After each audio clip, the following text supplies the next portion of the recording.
Hello সবাইকে, আমি Ahana. Welcome back to my channel dream girl. আজ আমি তোমাদের সাথে একটা বিয়েবাড়ির মেকআপ লুক শেয়ার করছি। আর এই মেকআপ লুকটা করার জন্য আমি খুবই অ্যাফোর্ডেবল প্রোডাক্টস ইউজ করেছি।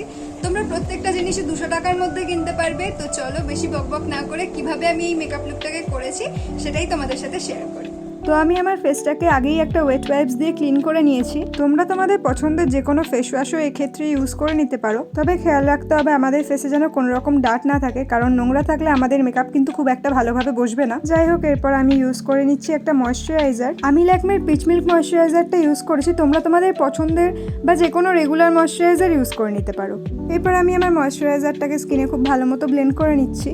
তোমাদের স্কিন যদি খুব বেশি অয়েলি হয় তাহলে তোমরা পন্ডসের লাইট জেল ময়শ্চারাইজারটা ইউজ করতে পারো, ওটাও খুব ভালো একটা ময়শ্চারাইজার। তবে ময়শ্চারাইজার কিন্তু একদমই স্কিপ করা চলবে না, কারণ ময়শ্চারাইজারই মেকআপের বেসটাকে খুব সুন্দর করে।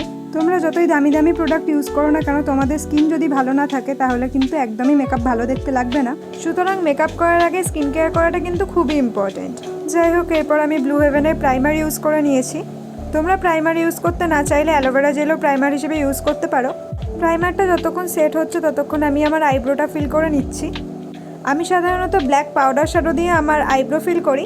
তোমরা আইব্রো ফিল করার ক্ষেত্রে ডার্ক ব্রাউন কালারটা ইউজ করতে পারো। আমি সাধারণত ব্ল্যাক কালারটা দিয়ে আইব্রো করতে বেশি পছন্দ করি, তাই কারণে আমি ব্ল্যাক কালারটাই ইউজ করি।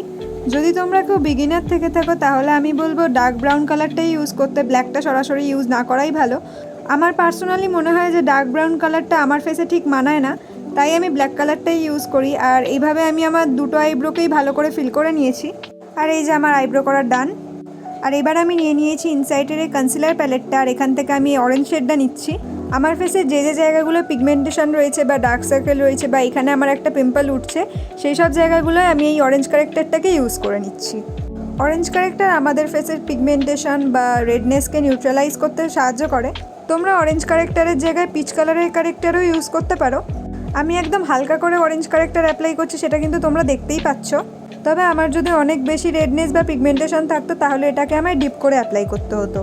এবার আমি ইউজ করে নেব ফাউন্ডেশন। আর ফাউন্ডেশনের ক্ষেত্রে আমি গ্ল্যাম 21-এর বিবি ফাউন্ডেশনটা ইউজ করছি।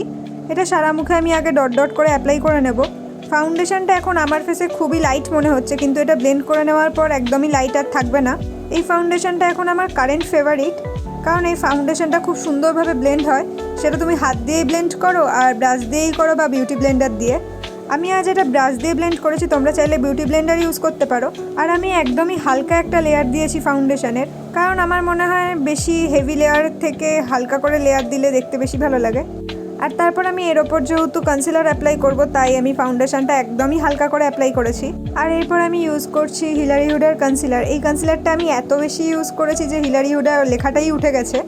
যাই হোক, কনসিলারটা আমি আমার হাইলাইটিং এরিয়াজে বেশ ভালো করে লাগিয়ে নিচ্ছি। ফেসের দাগ ধাপ্পা ঢাকার জন্য কনসিলারের জুড়িমেলা ভার তোমরা 200 টাকার মধ্যে সুইস বিউটির কনসিলারও পেয়ে যাবে, তোমরা সেটাও অ্যাপ্লাই করে নিতে পারো। এরপর আমি ফেসের যে যে জায়গাগুলো কনসিলার অ্যাপ্লাই করেছি সেগুলোকে একটা ব্রাশ দিয়ে ভালো করে ব্লেন্ড করে দিচ্ছি। আমি ব্রাশ ব্যবহার করেছি বলে তোমাদেরও ব্রাশই ব্যবহার করতে হবে এমন নয়। তোমরা চাইলে কনসিলারটাকে ব্লেন্ড করার জন্য ব্লেন্ডারও ইউজ করতে পারো, তবে ব্রাশ দিয়ে ব্লেন্ড করলে কভারেজটা একটু বেশি ভালো পাওয়া যায় আর কি। মেকআপ যত হাতে টাইম নিয়ে আস্তে আস্তে ব্লেন্ড করবে তত ভালো হবে। সুতরাং তাড়াহুড়ো করে মেকআপ না করে ধৈর্য ধরে যদি তোমরা মেকআপ করো তাহলে তোমাদের মেকআপ এমনিই ভালো হবে।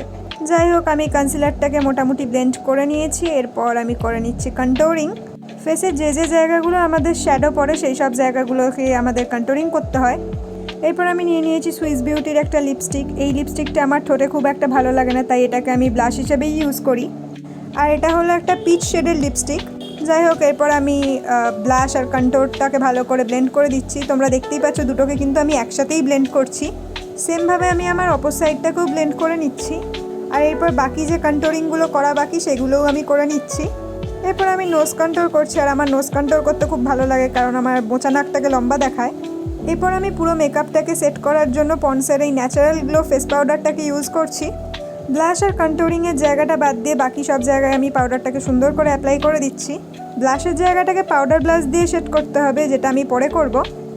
লিপসের চারপাশে আমি খুব ভালো মতো পাউডার অ্যাপ্লাই করব, কারণ আমাদের ওই জায়গায় খুব বেশি ঘাম হয়, তো পাউডার সেটা সোক করে নেবে।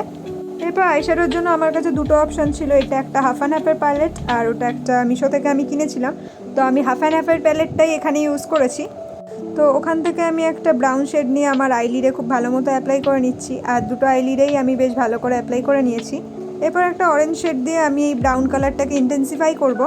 আচ্ছা, আই শ্যাডো লাগানোর আগে কিন্তু আমাদের খুব ভালো মতো সেটাকে ঝেড়ে নিতে হবে বা ফু দিয়ে উড়িয়ে দিতে হবে, কারণ যেটুকু ব্রাশে থাকবে সেইটুকুই অ্যাপ্লাই করতে হবে। পুরো একেবারে নিয়ে এক খাবলা চোখে লাগিয়ে দিলাম এরকম লাগালে কিন্তু হবে না, দেখতে তাহলে খুবই বাজে লাগবে। এরপর ফার্স্টের যে ব্রাউন কালারটা, সেই ব্রাউন কালারটা দিয়ে আমি আমার লোয়ার ল্যাশ লাইনেও একটু শ্যাডো অ্যাপ্লাই করে নিয়েছি। এরপর সেকেন্ড যে অরেঞ্জ কালারটা আমি আমার চোখে অ্যাপ্লাই করেছিলাম সেটাকেই আমি পাউডার ব্লাশ হিসেবে অ্যাপ্লাই করে নিচ্ছি। এরপর আমি আমার শাড়ির পাড়ের সঙ্গে ম্যাচ করে একটা কপার কালারের শিমার আমার আইলিডে অ্যাপ্লাই করে নিচ্ছি। আর এই কপার কালারটা এত সুন্দর যে কি বলবো, আমার খুবই পছন্দের কালার এটা। আর এরপর আমি একটু আইলাইনার অ্যাপ্লাই করেছি, আর আইলাইনারের জন্য আমি এলিটিনের আইলাইনার ইউজ করেছি, কিন্তু সেটা আমি অফ ক্যামেরায় করেছি। তোমরা ল্যাকমির আইলাইনারও ইউজ করতে পারো, আর সেটাও তোমরা 200 টাকার মধ্যেই পেয়ে যাবে। আর এরপর আমি মার্সের মাস্কারা লাগিয়ে আমার আই লুকটাকে কমপ্লিট করছি। তোমরা 200 টাকার মধ্যে আরও অনেক ধরনের মাস্কারা পেয়ে যাবে, কিন্তু এই মাস্কারাটা অ্যাপ্লাই করলে আর তোমাদের আলাদা করে কোনো ফলস ল্যাশের প্রয়োজন হবে না। এরপর আমি হাইলাইটার অ্যাপ্লাই করে নিচ্ছি, আর হাইলাইটার অ্যাপ্লাইয়ের জন্য আমি মিশো থেকে যে আইশ্যাডো প্যালেটটা কিনেছিলাম সেটা শিমার শেডগুলোই ইউজ করছি। আর এই প্যালেটের শিমার শেডগুলো এত ভালো যে জাস্ট বলার নয়। আমার আলাদা করে কোনো হাইলাইটার কেনার দরকার পড়ে না এই প্যালেটের শিমার শেডগুলোর জন্যই। তোমরা তোমাদের পছন্দ অনুযায়ী হাইলাইটার অ্যাপ্লাই করে নেবে। আমার হাইলাইটার লাগাতে খুব ভালো লাগে, তাই আমি একটু বেশি বেশি করেই অ্যাপ্লাই করি। আর আমার কপালটা যেহেতু একটু বড়, তাই আমি কপালের মাঝখানে হাইলাইটার অ্যাপ্লাই করি না, আমি কপালের দু সাইডে হাইলাইটার অ্যাপ্লাই করি। এরপর আমি একটা পেন্সিল ব্রাশের সাহায্যে আমার ইনার কর্নার্স আর ব্রাউ বোনে একটু হাইলাইটিং করে নিচ্ছি। আমার এই হাইলাইটিং পার্টটা খুব ভালো লাগে। তোমাদের কোন পার্টটা মেকআপে ভালো লাগে সেটা অবশ্যই আমায় কমেন্ট করে জানাতে পারো। যাই হোক, আমার হাইলাইটার লাগানোর ডান। এবার আমি একটা মার্সেল লিপ লাইনার দিয়ে আমার লিপটাকে খুব ভালো মতো ড্র করে নিচ্ছি। এই লিপ লাইনারটার শেড হলো এজ অফ ডিজায়ার। এটা একটা ব্রাউন কালারের শেড, আর এটা এত স্মুথ যে কি বলবো। এরপর আমি একটা এলিটিনের লিপস্টিক ইউজ করেছি।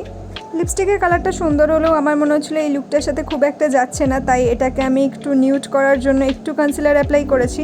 আর তারপর একটা ছোট্ট টিপ আর নোজপিন লাগিয়ে এই যে এটা আমার ফাইনাল লুক, যেটা তোমরা ভিডিওর প্রথমেই দেখেছো। তো এই মেকআপটা তোমাদের কেমন লাগলো সেটা অবশ্যই আমাকে কমেন্ট করে জানিও। আর আমার চ্যানেলে যদি তোমরা নতুন হয়ে থাকো তাহলে অবশ্যই চ্যানেলটাকে সাবস্ক্রাইব করে আমার পাশে থেকো। তো এই তো ভিডিওটা এখানেই শেষ করলাম, টাটা।